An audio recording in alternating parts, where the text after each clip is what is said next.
Palia just dropped their patch notes for the Royal Highlands expansion coming tomorrow. If you don't want to be spoiled, you might want to turn away. Otherwise, we're fixing to dive deep and look at a lot of the new stuff coming with the Royal Highlands.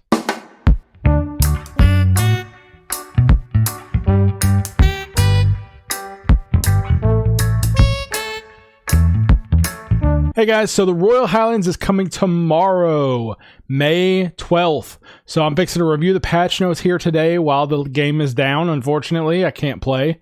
But I am going to review the patch notes for you. We're going to talk about this. And then we're going to look at what we got coming in the future. So, first off, we got a new map, of course. Here's our map for the Royal Highlands. You can see.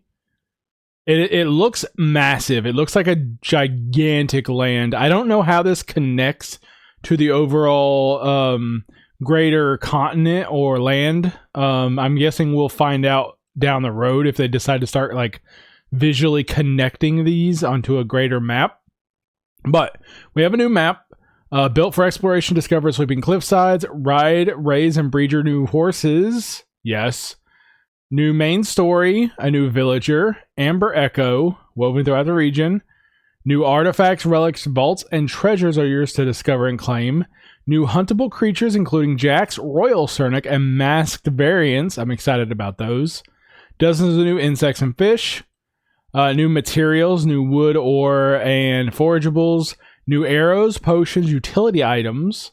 A new set of campfire cooking recipes. I'm excited to see the campfire. I'm going to dig into that here in a minute. Okay, introducing a massive decor expansion featuring Aristocrats, Tea Time, new plushies, and more.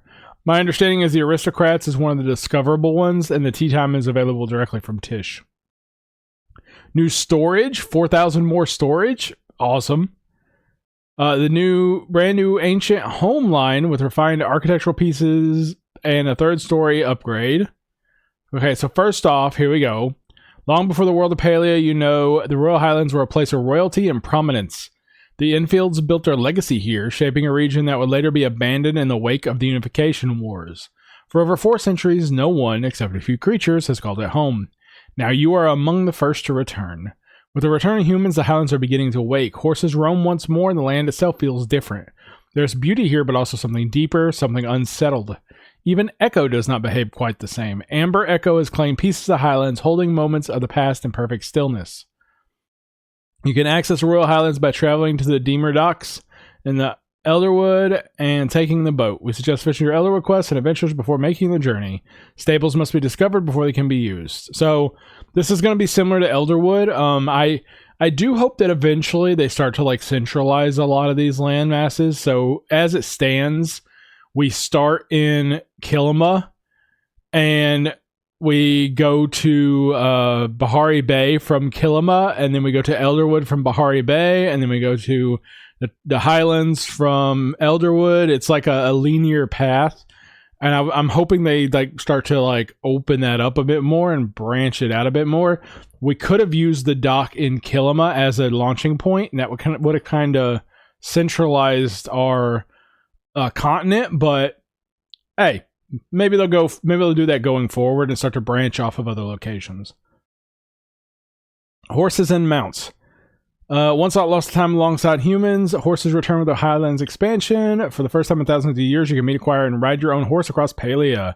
Mounts transform how you move through Palia, opening faster and more fluid exploration across the zones, especially the Royal Highlands. Riding is designed to feel both grounded and approachable, so you can comfortably navigate the world while soaking in the scenery and enjoying every hoofbeat of the journey. When you first arrive, you'll have the opportunity to pick a quest that introduces you to your first horse. The quest is immediately available upon entering the Royal Highlands and is not tied to the main story. You're free to complete it no matter where you are in your questing journey. So anybody can start that, it looks like.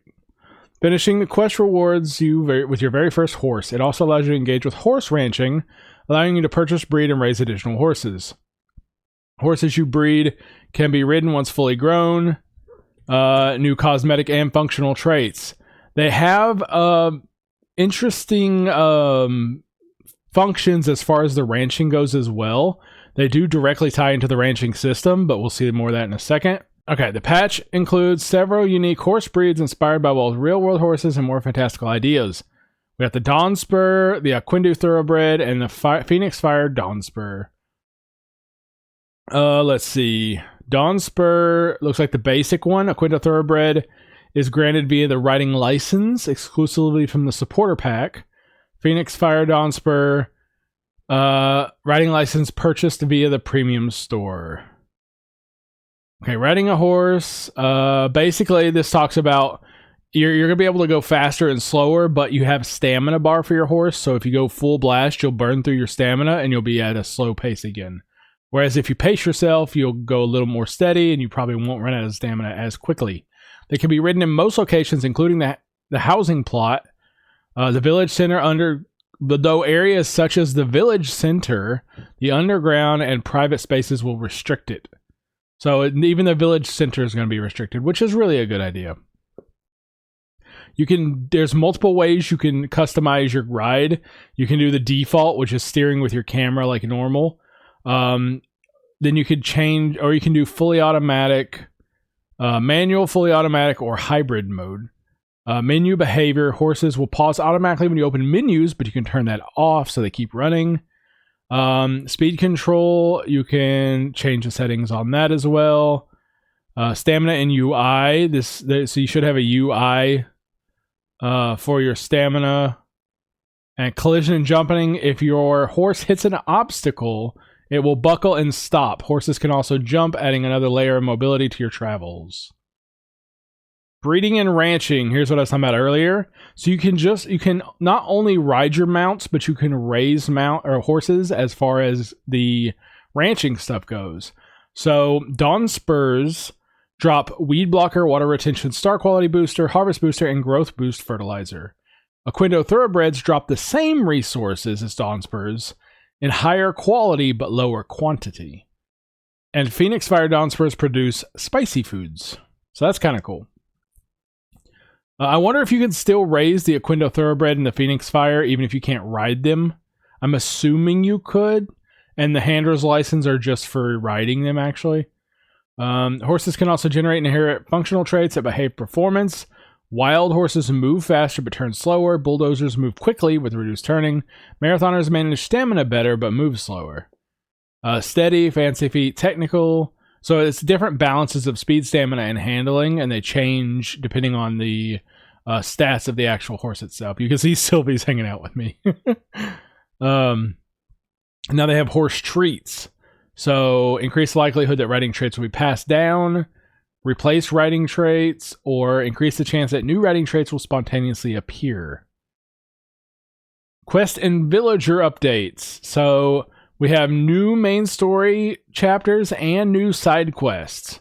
We're going to encounter new challenges. We're going to meet Echelon and confront the Beast of the Elderwood. That's going to be exciting. Along the way, guide quests will introduce important systems such as relic upgrades and how stables work. The quests bring back Benny, the trash-collecting pixie you know and love from the Elderwood. If you ever ran into furniture that perhaps had a little too much personality, that was them. Benny's found their way to the Highlands and is eager for you to help collect more treasures, rewarding you with items like the Aristocrat set. So, like before, this is Benny's reintroduced to unlock furniture like they did in the Elderwood when you give them the essence, but now they want treasures. I don't know what they mean by treasures. It's probably amber. Echelon arrives in style with a reputation that precedes him as the first and only son of Duchess Kinyara Bahari. He was raised to succeed and has done little else.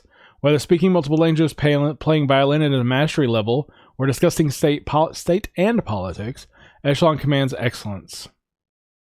He has begun uncovering something bigger, is looking to pair up with you to help continue the investigation. Meet the Beast of the Elderwood. You will come face to face with the Beast of the Elderwood. No more details, no hints, just you will come face to face with the Beast. Period. I like it. Enfield Artifact Store. So we'll be collecting Amber Echo as we explore, and there will be artifacts and stuff from Echelon. Echelon uses Amber Echo to help upgrade your relics, rewarding your efforts with certificates of merit along the way. These can be spent in his shop on a variety of items. Okay, we have the Amber Echo Store. We have 4 bootleg masks made by Zeki. These are the Hydraflow, Aeroflow, Terraflow, and Pyroflow masks. Later on, it'll tell us what these do. These are masks used to unlock the unique vaults, but these don't require hunting, whereas the other ones you have to hunt. So if you need an alternate option and you don't want to hunt, you can buy these from here. Amber Touch Tracker tracks amber resources in your compass for a limited time. Masked Creature Tracker tracks masked creatures. Similar to a Hunter's Horn, it helps you specifically track masked creatures. Royal Arrow Recipe instantly breaks amber. Nice. Firefighter's Potion, we're social FD. When consumed, Pyroflow creatures will ignore you and not charge at you. Hint, hint, the Pyroflows charge at you. Tracker Arrow, when used on a creature, the creature is added to you and your party's compasses. Titan Brew, several minute buff that makes your pickaxe and axe instant break amber. Amber Bomb, insta breaks amber in a radius from where it was thrown, allows you to collect a maximum of 20 amber. And our JDM storage chests. So we're not going to buy those with gold like we thought. Those are going to be available through the Amber Echo store. World updates. So this doesn't include new friendship or romance quests, but a lot of your people will want new things from the Royal Highlands, and their locations and schedules will update as you progress through the story. The daily quests are now tied to the Royal Highlands as well. You'll have more of those. Amber Echo, the primary currency of the Royal Highlands. Similar to Infected Essence, it can be gathered as you explore the region, but its presence is far more deeply embedded into the land itself. In order to collect it, you'll need to progress through the main story. You encounter nodes of Royal Amber scattered throughout the Highlands, and once you unlock the ability to collect it, it can be gathered from nearly everything, making it a constant part of your exploration and progression. Amber Echo crystals are the physical manifestation of Amber Echo found throughout the Royal Highlands. It can encase nearly anything in the environment, including nodes, trees, creatures, and insects. Can be broken with a variety of tools, such as your pickaxe, axe, bow, and arrows. Any tier of tool can break the crystal. I did see a video of it encasing a water, like a fishing pond too. So they didn't mention that specifically, but although you'll find some while gathering various items, breaking open these crystals and gathering what's inside is much more rewarding. Campsites. This was interesting. I don't know exactly. I don't know. We'll see. It seems like a once a day choppa pile that gets tracked on your map, and it has other features. Campsites are scattered across the Royal Highlands, and each reward day, 2 of them will be active for you to discover. These spots are little moments of respite along your journey, and they serve multiple purposes. Each includes a campfire you can cook at, along with a traveler's cache that may contain useful rewards. Some of those useful rewards may be new recipes. Once you find and collect from a cache, that campsite will be marked on your map, making it easier to track down if it returns to the same location on another day. So, if you find one in the Northwest Zone, and you loot it, and you collect that cache, if it shows up in the Northwest Zone again that next day, it will be on your map for you to go visit. You only have to find the locations once. After that, they'll be tracked on your map for future looting, which is kind of cool. I kind of like that idea. You'll also find rummage piles at these campsites, which offer a daily opportunity to uncover artifact pieces and other fresh finds. We introduced new campfire recipes. These are cool. So it's new recipes that you don't require the full cooking system, and you could just cook on the campfire for easy, quick food outside of the basic, cooked meat ones we have now. When using them, you'll pull ingredients directly from your storage, so there's no need to carry them all with you. Once your food is finished, it will be reserved for you for a short time before becoming available for others. So be sure to keep an eye out and eat up. So basically, if you want to cook for someone else, you can, and then after that timer burns down, they're able to loot it. But if you cook yours and forget it, somebody else can get it later, or you might come upon a campfire where somebody else has already cooked something and left. It's kind of a cool idea. Aristocrat set. So this is going to work similar to before, whereas we're going to find, once you find them, they'll be tracked on your map until you unlock them. basically like Elderwood did, but there also are discovery quest rewards and purchases using Amber Echo. So there's multiple. Oh, they're going to continue expanding the set in future patches as well. So there's a bunch out there. There's some you can buy for Amber Echo, and there's some you can get from quests, but they're going to add more in the future, which is super cool. Okay, vaults. The vaults are cool. I like this. Vaults are hidden treasures left behind by the infields, and now you have a chance to claim these as your own. There are 16 scattered throughout the Royal Highlands, plus 4 tied to quests, for a total of 20.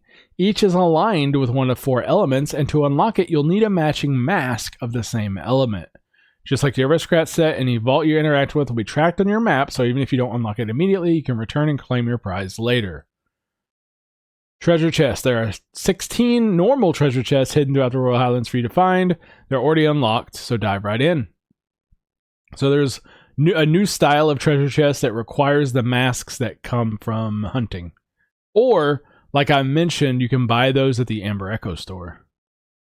Artifacts. Artifacts are tied to the influential infields, offering glimpses of the lives and ancient past's affluent family. There are 4 main family members, and each has unique artifacts scattered throughout the world that reveal different aspects to their story, character, and history. So this seems like it might be similar to artifacts and relics would be similar to the Elderwood system. Following a process similar to how artifacts were acquired in the Elderwood. Yep, okay. So it's a similar Elderwood system, but different buffs for a different area.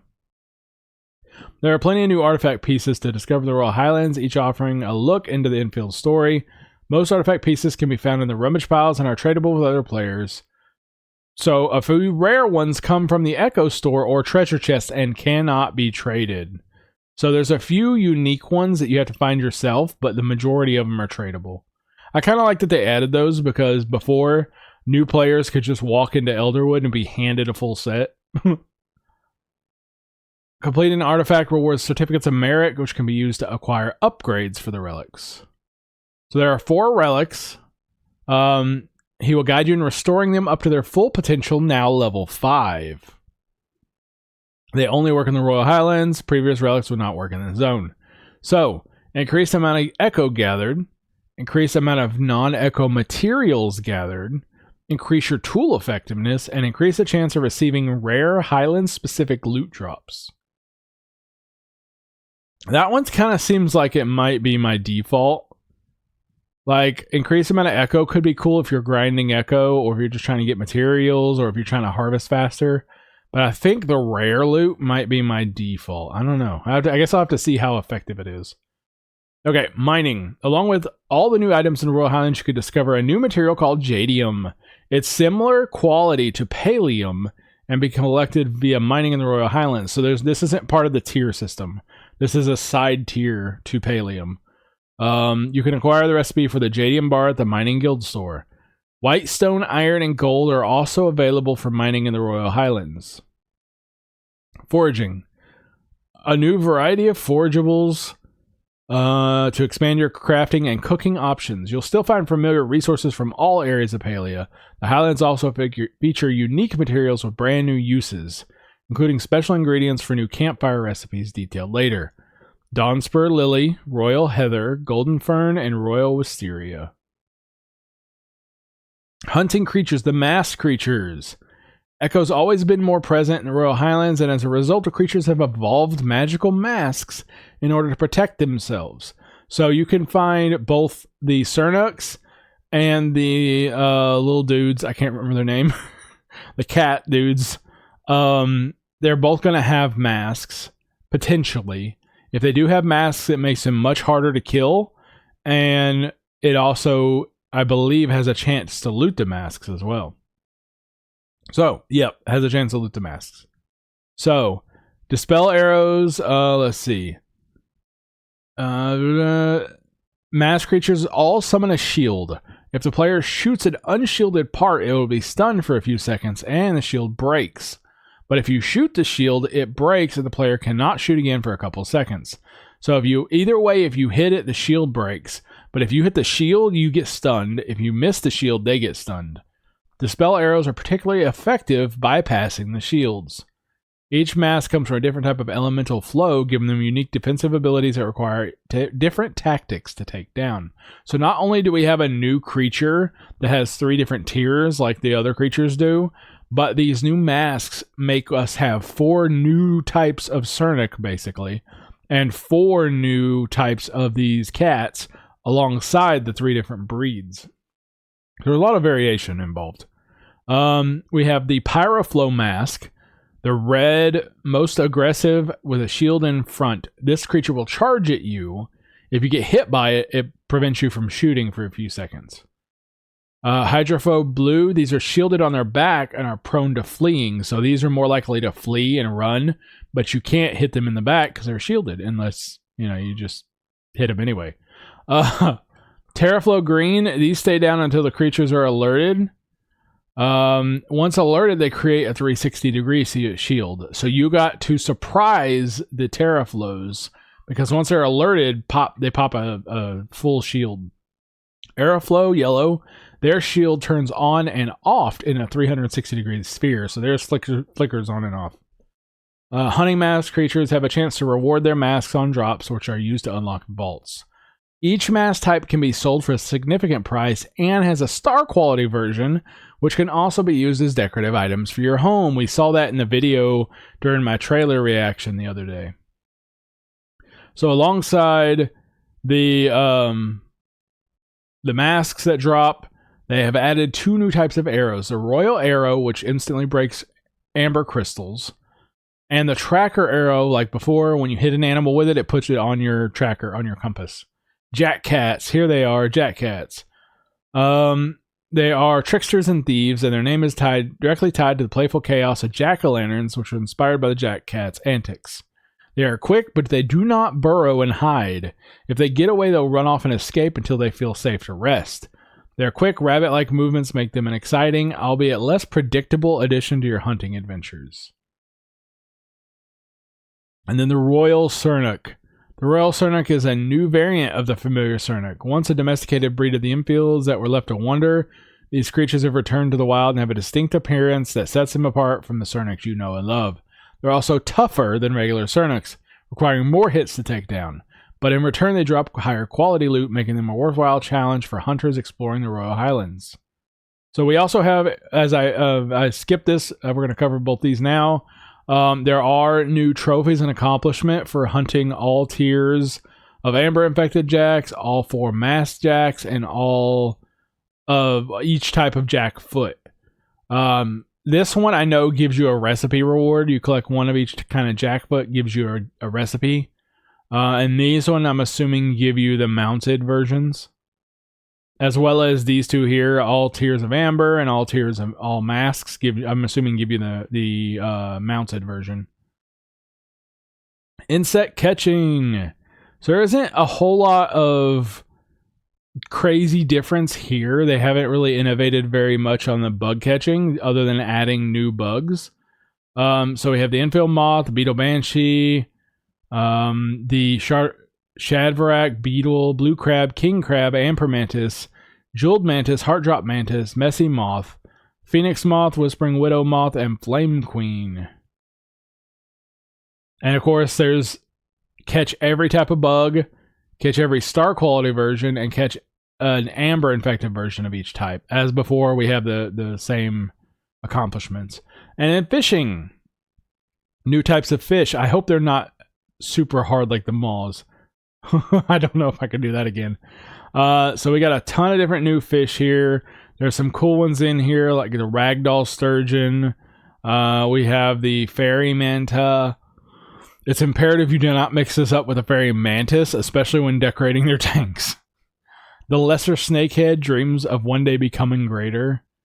Ooh, barracuda. Silly fin. Yeah, there's some weird ones in there, but and also the 3 accomplishments as well. Campfire recipes. So these are the new ones that can be cooked from the campfire. They come from a variety of sources, and there's a new achievement for cooking all of them, of course. Cheese is now a rare drop that can be obtained from a variety of activities through Royal Highlands. So now we have a way to get cheese. We fixed an issue where canned beans granted more focus than intended. We know this has been a highly efficient way to keep focus up in our home. Hope is that these campfires will fill that need while freeing up your preserve jar items to be used or sold. So they're fixing the bug with the canned beans. Okay, so our new campfire stuff. Dawnspur tea, heather tea, and fern tea come from the Traveler's Cache. Wisteria tea comes from a quest. Lotus tea comes from a Traveler's Cache. Jack stew from the Jacked quest, or Jacked accomplishment I mentioned earlier, getting one of each of the rabbit's foot. Ankin grits, campsite Traveler's Cache. Rice and beans on toast from the main story, and a breakfast skillet from the Traveler's Cache. Okay, added the JDM chest, which increases our maximum storage to 18,000, which is purchased from the Amber Echo store. The Aristocrat set, like I mentioned earlier, comes from the various methods, I should say. So there's some that are discovered, like before in Elderwood. Some from quests. There's a lot of quests here tied to these. And then it looks like, I thought there was some purchasable from Tish, but it is not the case. You can just buy them from the black market or Tish's shop individually. Now the Tea Time set. The Tea Time set is purchasable from Tish at Furniture Making Level 7, purchased for 6,000 gold. And you get the recipe starter kit and craft the rest through inspiration. It's a nice fun little tea set kind of thing for your potato pods. I like that. I like that little graphic there. 4 new tents. 2 of them are hidden in the Royal Highlands, and 2 of them are awarded from the bulletin board. We have the Jadium, the Enfield, Thalo, the Highland Fields, and the Royal Ruby. Is the Royal Ruby the one that we got rewarded for the event? And then, so then we're going to get that from the bulletin board, I guess. New fancy pods. New fancy companions. Humbly introducing 10 new potato pods. So we're going to have new fancy pods from new fancy pod prize bags. I'm sure they'll start giving those away. There'll probably be drops on Tuesday, I'm assuming. Additional decor. So we have the 3 types of plushies from the 3 types of Jack Cats. The basic, the midnight, and the hollow. We have the mounted Jack Cat, which I'm assuming is from the achievement. The shadow box for the bugs. The royal shadow box from the starred bugs. The sturgeon from the fish. The manta from the starred fish. And the highland map from the treasure chests. Or it might be the vaults, but it's most likely the treasure chests, if they stay true to what they've done previously. The ancient home line. Look at that bad boy. This is entirely unlocked through the Path of the Pony. The lunar Path of the Pony, fully unlocked through that path. Go ahead and do your path. I'm going to kind of skip over that real quick because it looks cool, but Path of the Pony, here we go. So, aside from the ancient building style, we have a unicorn mask you can see in the picture here. We have ancient homelight pieces. We have a sticker for Echelon come along and a sticker for a horse mask. Amber tool skins. The sparkly Dawn Spur. Plushapalooza landscape. Now that's got my attention.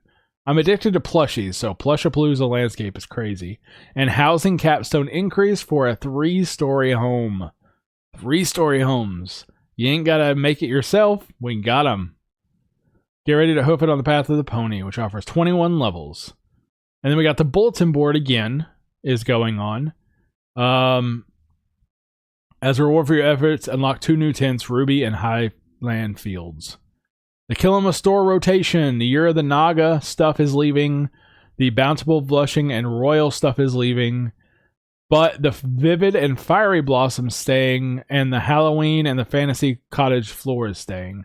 But new is the Floral Fantasy and Lilac Stripe wallpapers, pearlescent petals and eclectic floors, string light decor recipes, and the Rolly voucher.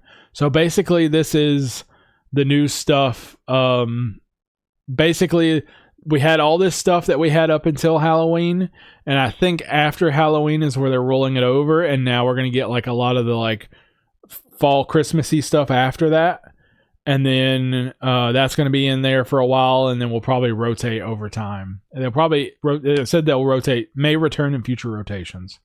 So I'm not crazy about a system like that makes things limited time, but the fact that it will, or it says may return, which is, but if it does guarantee returns every so often, I'd be a lot happier. Like this cyclically returns every season or whatever. I would be more happy with that, but we'll see. Outfit dye system customization. Yes. So I was correct when I hinted that I thought you could buy entire pallets for 25 tickets instead of buying them individually. That is correct. You can now buy the entire pallet instead of buying individual pieces of the pallet. Thank you. Thank you so much. It was killing me to go buy 25 items one at a time. But you can now dye your clothing. Previously, only a few presets for clothing were available. You'll still have access to all of them, but now a world of dyes are at your disposal. Outfit pieces will have up to 4 separate aspects you can dye. In order to dye them, you'll need to unlock pallets. There are 4 available by default, but more can be unlocked primarily by spending Tailor tickets. They use the same pallets as the makeup and hair. While you may have already unlocked them, outfit materials work a little bit differently. Instead of applying individual colors, you'll apply an entire palette at once. That means you'll need to unlock the full palette to use it for outfit dyes.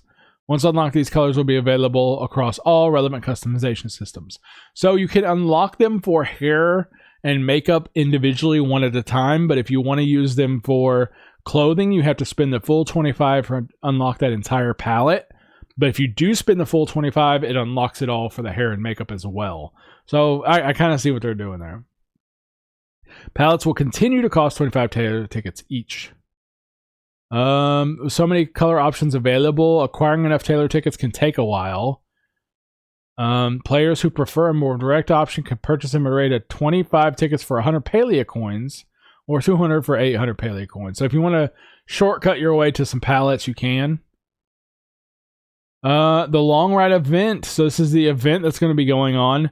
Basically, we're going to ride around and mounted and collect Amber Echo.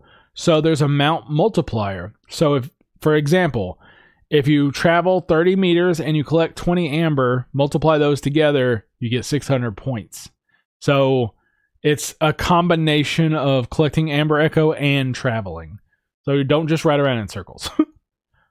Whether you prefer a solo gap, a casual campaign with comrades, or an all-out Amber expedition, every step counts. Okay, they'll be announcing on Discord and through the news system as we progress. They don't have the... Oh, yeah, I have it here. Let me go over here real quick. So, our goal is 1 billion points, 3 billion points, and 5 billion points.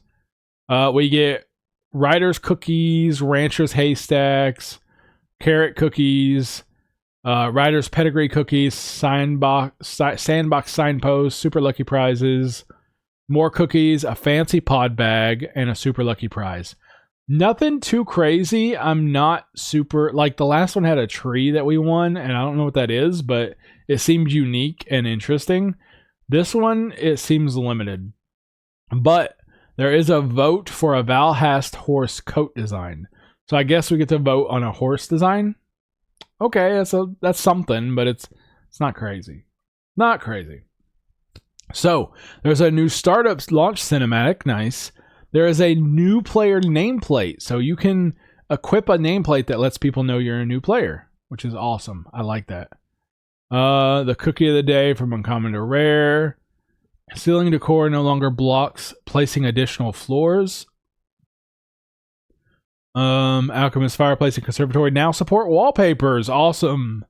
Because you couldn't decorate those before and they looked ugly. A bunch of new stuff added to the premium store. Writing license. They introduced 2 new supporter packs. So remember they previously had the packs, the founders packs, I think it was, where you got the bee and outfits for everything, as well as pet slots to send stuff back home.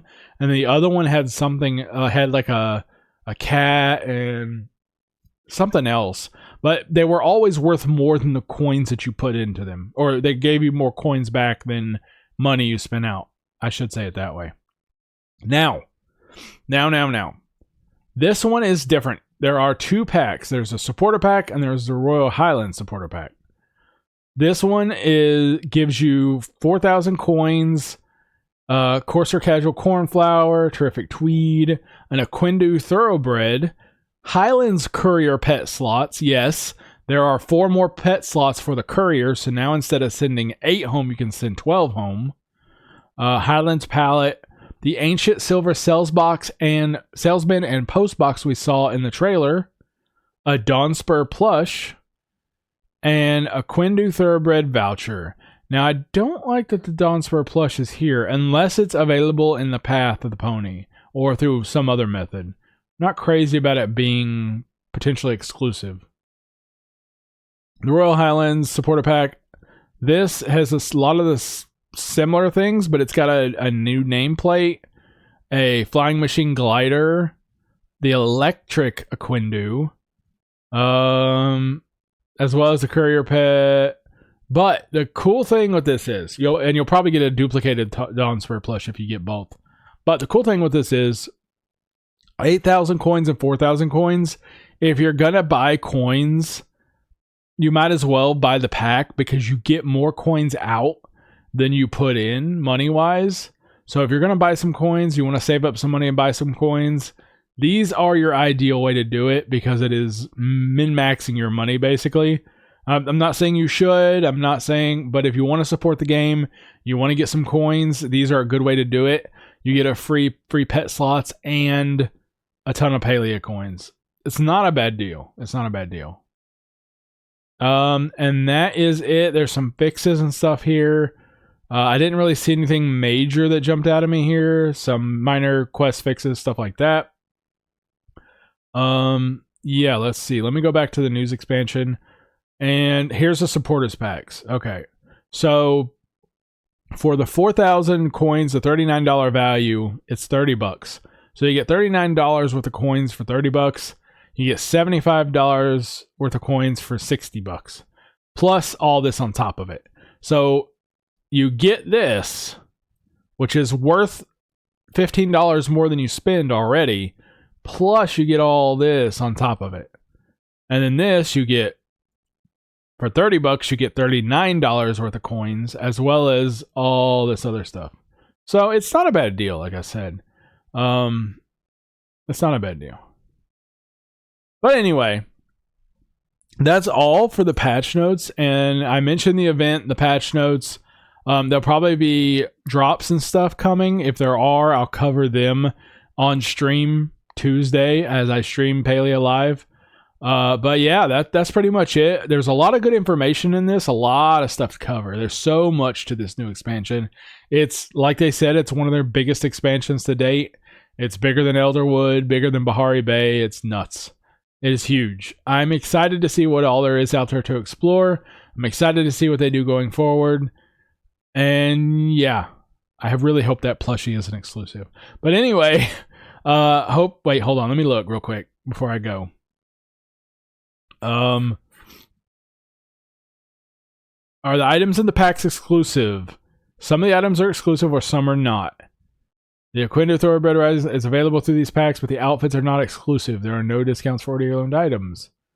Okay, so they don't specify, but some of the items are not exclusive. Some of the items are exclusive. Anyway, thank you guys for watching. I hope this helped and gave you guys some good information. I know we're all hyped for the patch to come out tomorrow, so we're all kind of on edge. But I really wanted to kind of cover this and kind of review it. I did kind of glance at it quickly, but I didn't get to read it in detail at work. So yeah, there's a lot of information. There's a lot of stuff to do. You might want to watch this video again or go through the patch notes on the website and make a list of things to explore. I might have to do that myself because there's a lot. But anyway, yeah. I hope you guys have an amazing day and an even better cup of coffee. If this helped you guys out, I would appreciate a like and a subscribe. Drop comments down below and let me know what your favorite thing is coming. Obviously, everyone's going to say horses, but there's some other cool stuff coming as well. So, hope you guys have an amazing day, an even better cup of coffee. See you guys next time. That's going to do it for this video. Thank you guys for hanging out. Why does coffee never gossip? Because it prefers to filter its thoughts. See you guys next time. Have an amazing day and an even better cup of coffee. Thank you to all my YouTube members for your amazing support. It truly means the world and helps us keep this channel going. I really do appreciate it.